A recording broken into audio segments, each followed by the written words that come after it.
વિદ્યાર્થીઓ પ્રશ્ન નંબર 5 જે આપણે લીથો આપેલો છે તે પ્રમાણે વિદ્યુત ડાયપોલને લીધે સ્થિતિમાન મેળવો।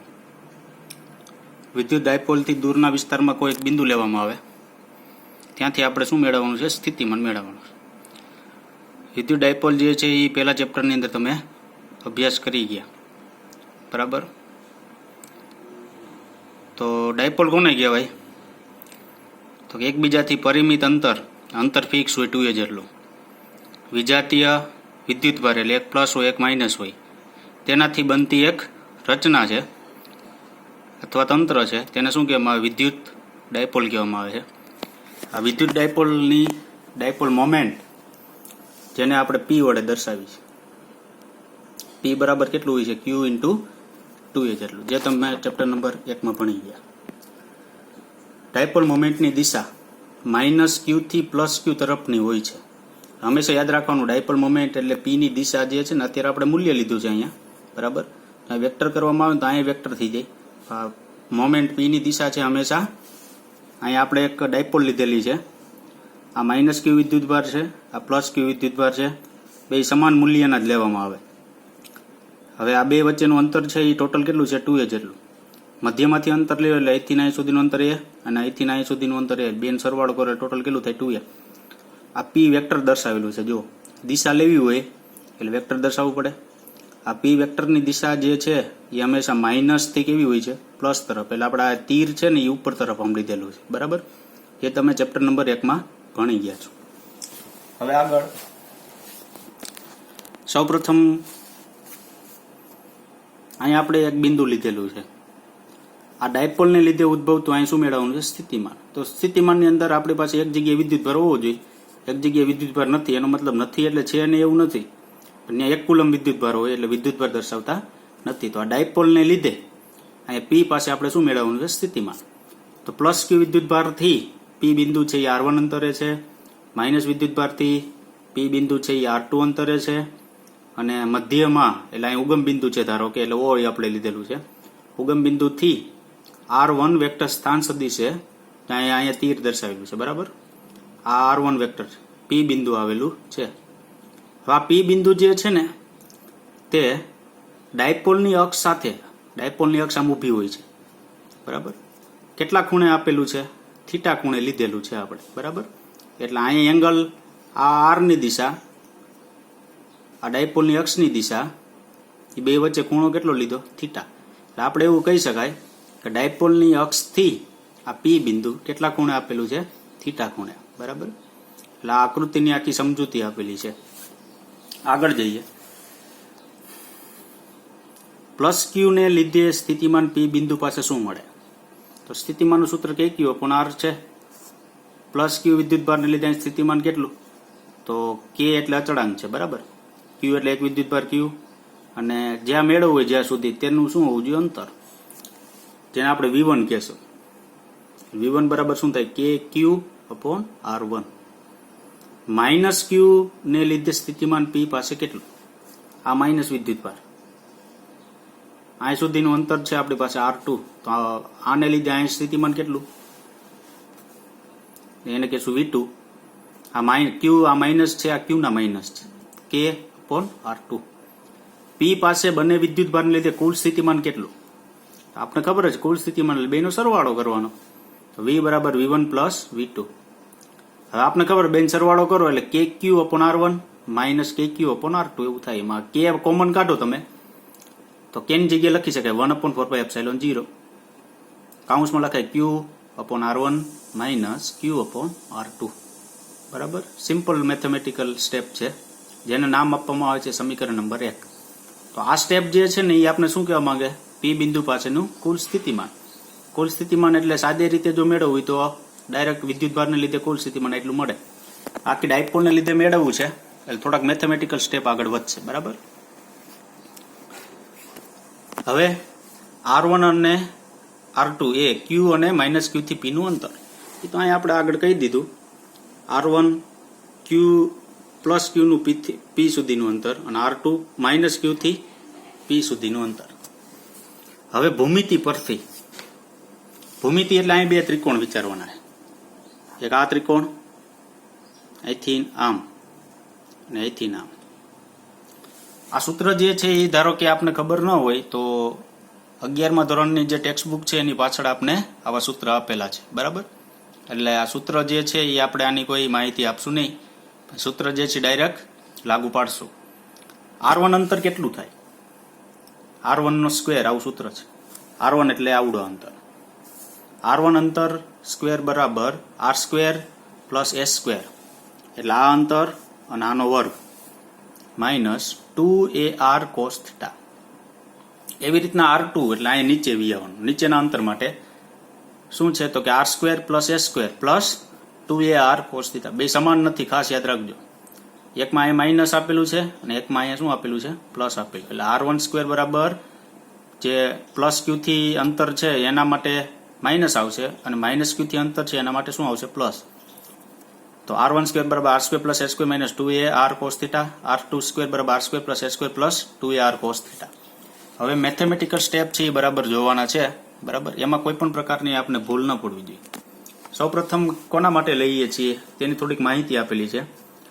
R ને A કરતા ઘણું મોટું લેતા આ અંતર આપણે ખબર છે ખૂબ નાનું અંતર હોય એ, બરાબર. એના કરતા આ અંતર છે ને ખૂબ વધુ લેવામાં આવે. આકૃતિ ઉપરથી તમે જોઈ શકો છો આ અંતર નાનું છે અને આ અંતર કેવું છે? મોટું. R ગ્રેટર દેન A, આનો મતલબ એવો થાય એની સાપેક્ષમાં R ખૂબ જ મોટો છે. એટલે તમને તો પેલી લાઈટ થઈ જશે કે એને અવગણી શકાય, બરાબર થાય. અને A અપોન R ની 1 કરતા મોટી ઘાતને અવગણતા, A અપોન R ના 1 કરતા મોટી ઘાતને અવગણતા, એટલે 1 ઘાત સુધી હોય તો તમે લઈ શકો. એટલે મેથેમેટિકલ સ્ટેપ જે આપણે આપેલું છે અને આ સૂત્ર જે છે આ નિયમ અનુસાર અથવા આટલી જે આપણે આપેલું છે લીટી એ અનુસાર આપણે તારવશું. શું કરવાનું તો કે પહેલી વસ્તુ એ કે R કરતા એ નાનો હોવો જોઈએ અને આના કરતા A અપોન R નો જે ગુણોત્તર છે એના કરતા 1 કરતા જો મોટી ઘાત મળે તો એને શું કરી નાખવાનું? તમારે અવગણી નાખવાનું. તો આ જે સ્ટેપ છે ને આ ઉપરનું R1 સ્ક્વેર વાળું એનો ઉપયોગ આપણે અહીંયા કર્યો. કેવી રીતના? R સ્ક્વેર કોમન કાઢ્યું. કોમન કાઢો એટલે અહીંયા R સ્ક્વેર છે, અહીં વધે શું? ખાલી 1. હવે A સ્ક્વેરમાં તો R સ્ક્વેર ગુણાયેલો નથી, કોમન કાઢો તો ભાગવો પડે, ભાગી નહીં. અહીં ગુણાયેલો નથી, કોમન કાઢો તો ભાગવા પડે, ભાગો. તો આને R સ્ક્વેર ભાગો ને તો એક R કેન્સલ થઈ જાય. જો આ R છે ને એ શું થઈ જાય? કેન્સલ. એટલે અહીંયા આપણે R દર્શાવેલો નથી, એટલે ખાલી વધે શું? 1 જ R વધશે. હવે અહીંયા જે સ્ટેપ મળે ને 1 કરતા કેવી ઘાતના મળ્યા? મોટી ઘાતના. મોટી ઘાતના મળે એટલે અવગણી નાખો તો વધે શું? 1 minus 2A cos theta upon R, એટલે એટલું વધ્યું, બરાબર. તેવી જ રીતના R2 માટે લ્યો, એમાં આપણા સ્ટેપ લખતા નથી, એમાં આપણને ખબર છે કે S square upon R square વાળું સ્ટેપ મળશે. તો એને અવગણી નાખો તો ડાયરેક્ટ શું થઈ જાય? અહીં માઇનસ છે તો અહીં માઇનસ હતા, બરાબર. અહીંયા પ્લસ છે તો અહીં શું આવ્યું? પ્લસ. તો આ બેમાં માઇનસ, અહીંયા માઇનસ આવશે ને અહીં પ્લસ આવશે. આના ઉપરથી આ સ્ટેપ ડાયરેક્ટ લખેલું, બરાબર. હવે આગળ જાવ એટલે દ્વિપદી પ્રમેય વાપરતા. દ્વિપદી પ્રમેય આપણે ગુરુત્વાકર્ષણની અંદર વાપરી લીધો, જે આપણે ખબર છે, બરાબર. ન ખબર હોય દ્વિપદી પ્રમેય તો આપણે 11મા ધોરણની ટેક્સ્ટ બુકની અંદર પાછળના પેજે આપેલા છે સૂત્ર, તેનું રિવિઝન કરું. દ્વિપદી પ્રમેય વાપરતા અને A અપોન R માં પ્રથમ ઘાતના પદોને જ રાખતા. પ્રથમ ઘાતના પદોને જ રાખતા અહીંયા નવું આપણે વિધાન આપેલું છે. અને ગુરુત્વાકર્ષણની અંદર આપણે એવું કરતા 1 કરતા મોટી ઘાતના પદને અવગણી નાખતા, બરાબર. જે આપણે ઊંચાઈ સાથેના ફેરફારનું જે આપણે સૂત્ર પ્રાપ્ત થયું હતું તેના ઉપરથી. હવે આ આપણી પાસે જે સૂત્ર છે આ સૂત્ર, બરાબર. આ સૂત્રની અંદર પેલા તમને ખબર છે કે સ્ક્વેર કાઢો એટલે R એમ વધે અને આખા કાઉન્સની ઉપર શું થઈ જાય? 1/2 થઈ જાય, બરાબર. એના ઉપરથી આ સૂત્ર છે. હવે આનું ઉલટું કર્યું, સ્ક્વેર કાઢી ઉલટું કરે એટલે 1/R થઈ જાય.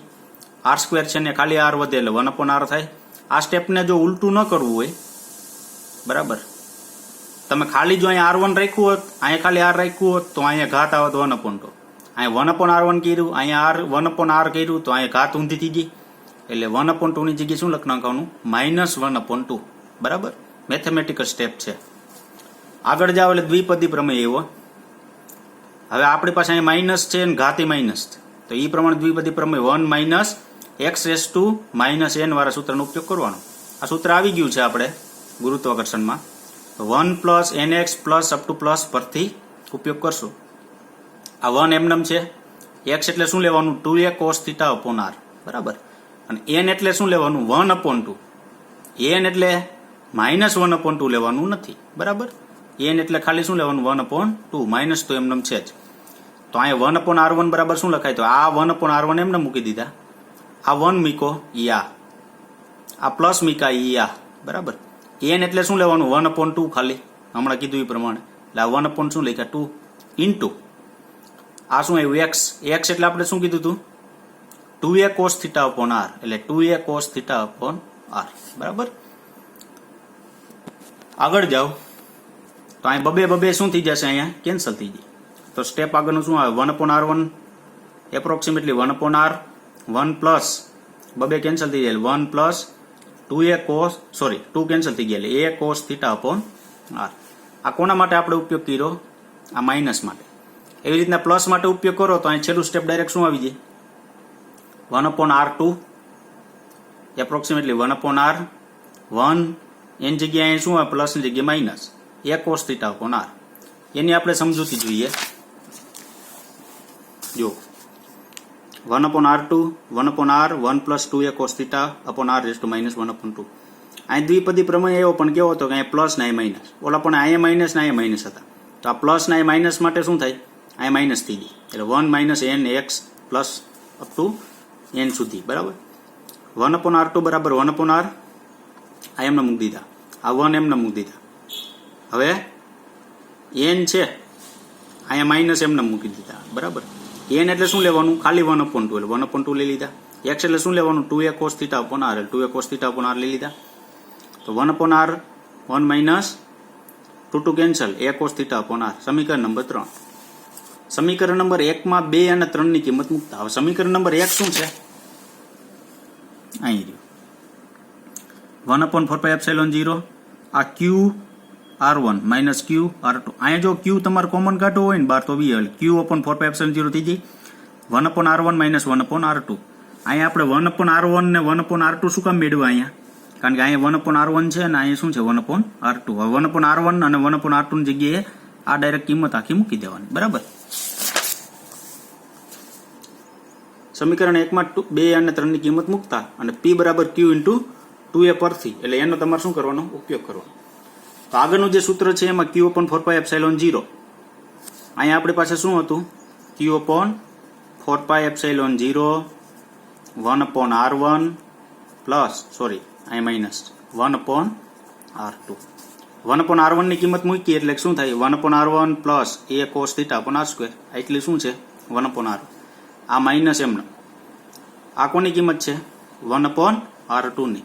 હવે આ બે શું થઈ જાય? કેન્સલ, પ્લસ માઇનસ બેન સરવાળો કરો એટલે 2a cos θ upon r square થઈ ગયું. અહીંયા શું લખાય? q ઇન્ટુ 2a મળ્યું. જો અહીંયા કારણ કે અહીંયા આપણે એવું કીધું કે આના પરથી એમ, બરાબર.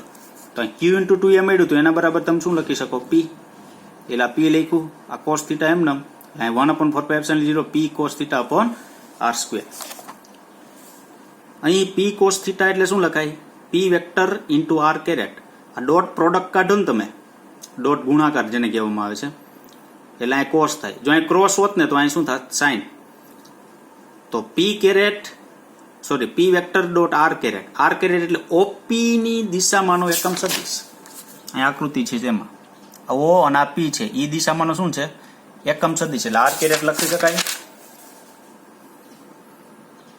એટલે p cos θ બરાબર p ડોટ r કેરેટ એવું લખાય. તો v બરાબર 1/4πε0 p cos θ બરાબર શું લખાય? p vector dot r caret upon r square. આ શું દર્શાવે? ડાયપોલનું જે અડધું અંતર છે તેના કરતા જે p બિંદુ છે એ ખૂબ જ વધુ લીધેલું છે, એટલે વધુ અંતર માટે આપણે લીધેલું છે, બરાબર.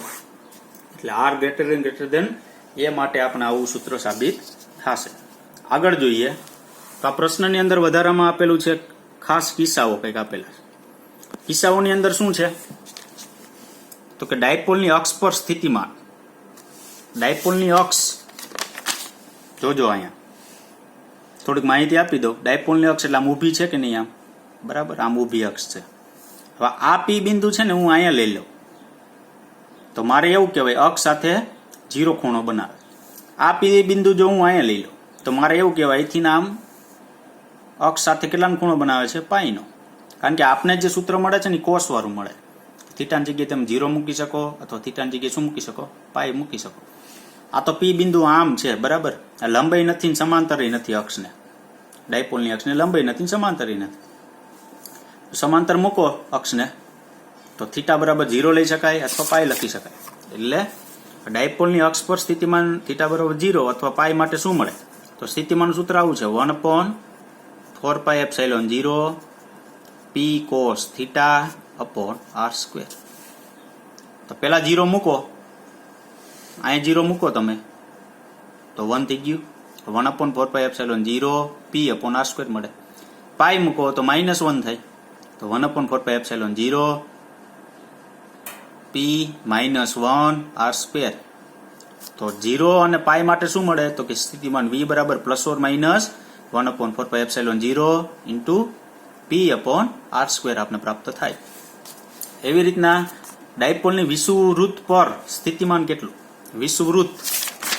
વિષુવવૃત્ત એટલે એક્ઝેક્ટ આમ લંબકોણો થાય. અહીંયા ક્યાંક પી બિંદુ આવતું હોય, બરાબર. જે તમે અક્ષને વિષુવવૃત્ત રેખા માટે વિદ્યુત ક્ષેત્રની અંદર ડાયપોલની વિદ્યુત ક્ષેત્ર મેળવ્યું તે રીતના અહીંયા અક્ષ આવે ને અહીંયા શું આવે? વિષુવવૃત્ત. તો વિષુવવૃત્ત પર કેટલું? તો અહીંયા આમ કરશો તમે તો અહીં ખૂણો કેટલા થઈ જાય? π/2. તો અહીં થીટા બરાબર શું થઈ ગયું? π/2. તો પાય કોસ થીટા, થીટા π/2 મૂકો તો આખું સ્ટેપ શું થઈ જાય? 0. તો v બરાબર શું થઈ ગયું? 0. આગળ, ડાયપોલનું સ્થિતિમાન માત્ર r પર આધારિત નથી. આ સ્થિતિમાનનું સૂત્ર ફક્ત r ઉપર આધારિત નથી. એમ કોના ઉપર આધારિત છે વતન? સ્થાન સદિશ r વેક્ટર અને p વેક્ટર વચ્ચેના કોણ પર આધાર રાખે છે.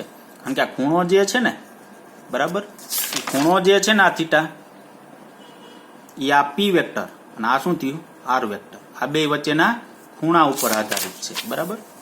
આગળ, બિંદુવત વિદ્યુતભારનું સ્થિતિમાન 1/r મુજબ ઘટતું હોય. બિંદુવત વિદ્યુતભારનું સ્થિતિમાનનું સૂત્ર આવું હતું, kq/r. v પ્રપોર્શનલ 1/ શું થાય? r. જ્યારે ડાયપોલનું સ્થિતિમાન મોટા અંતર માટે 1/r² મુજબ બદલાય. આ ખાસ યાદ રાખજો.